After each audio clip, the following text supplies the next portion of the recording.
Hey guys, GreenGuitarGuy here, and welcome to a snapshot review for Minecraft Snapshot 14W2B. So there's a lot of cool stuff going on in the 1.8 update, and we're going to check out 3 new areas. We're going to take a look at new blocks, enchanting, and villager trading. So let's get going. Alright, so for new blocks, we've got 3 new types of stone.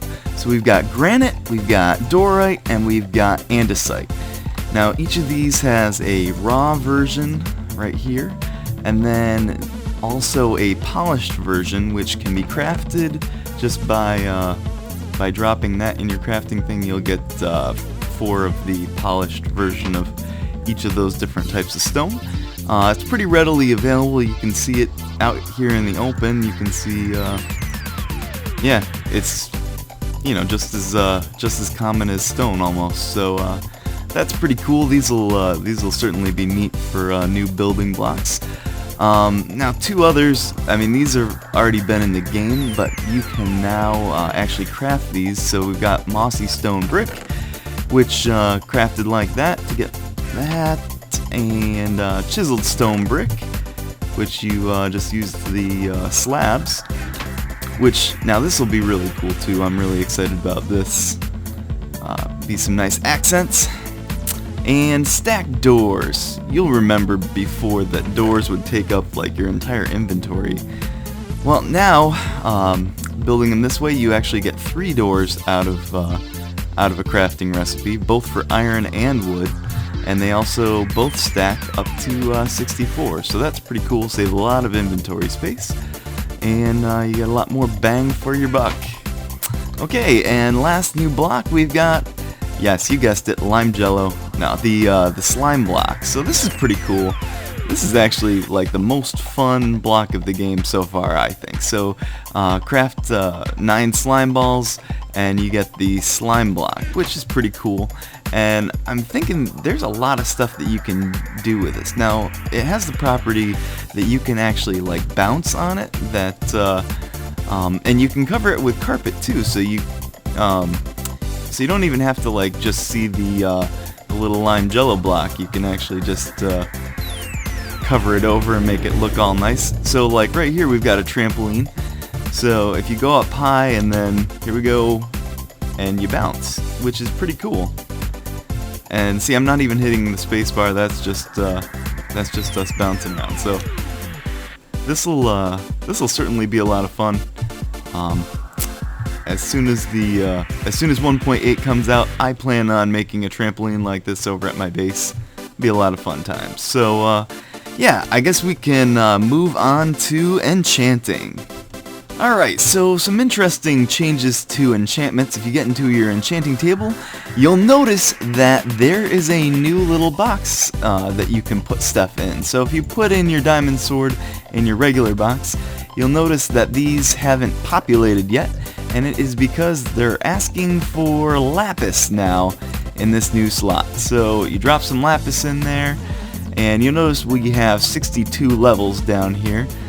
And so to get your highest level enchant, you still need 30 levels, at least 30 levels down here. But it is not going to cost you 30 levels to do that enchant.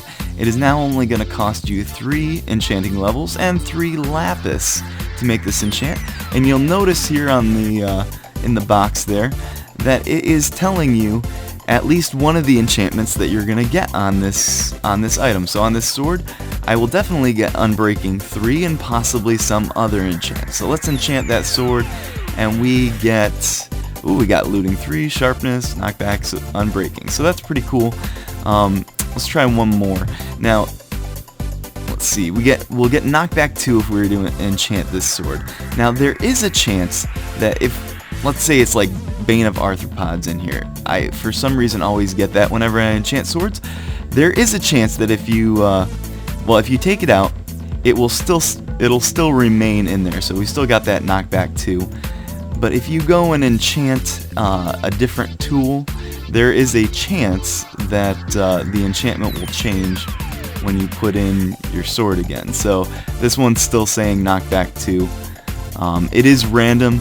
I've done a number of tests on them, and it changes every once in a while. So yeah, see, now it's changed to a looting 2. So we would get that. We get sharpness and looting 2. So that's pretty cool. Books can still be enchanted, and it will tell you what you're gonna get on those. Efficiency 3. Oops. Efficiency 3. And you still have a possibility of getting multiple enchants on books. And let's see what else we got. We got the anvil. There's one other change to the anvil as far as renaming items. So the cost for renaming items is now only 1 XP level. And we're gonna name this sword I can't spell. So pretty cool changes to the enchanting. It's cool that there's more of a use for lapis now, so it's a little bit more valuable. And it's also now a renewable resource, but we will cover that in just a moment when we talk about villager trading. Now for some villager trading. So first thing you notice right when you get into the trade options is that the villagers are now named their job title. So this guy's a librarian, this guy is a weaponsmith. You'll notice that both of these guys are in the blacksmith outfit, but they actually have 2 different job titles. So this guy's a toolsmith, he only sells tools. This guy, being a weaponsmith, only sells things that count as weapons. So like an axe would still count as a weapon, swords, stuff like that. So we've got a butcher. This guy is a shepherd, so he sells things shepherd related, so he'll buy wool and sell shears. So it's pretty cool. Another thing that you'll notice is that I haven't traded with this guy yet, but they actually start with at least 2 trades already open. So usually at least 1 trade is a trade that you can get emeralds from, and 1 trade that they'll sell an item. So that's pretty cool. It actually makes trading so much more simple, because I don't know if you remember, like, trading could just be really a hassle.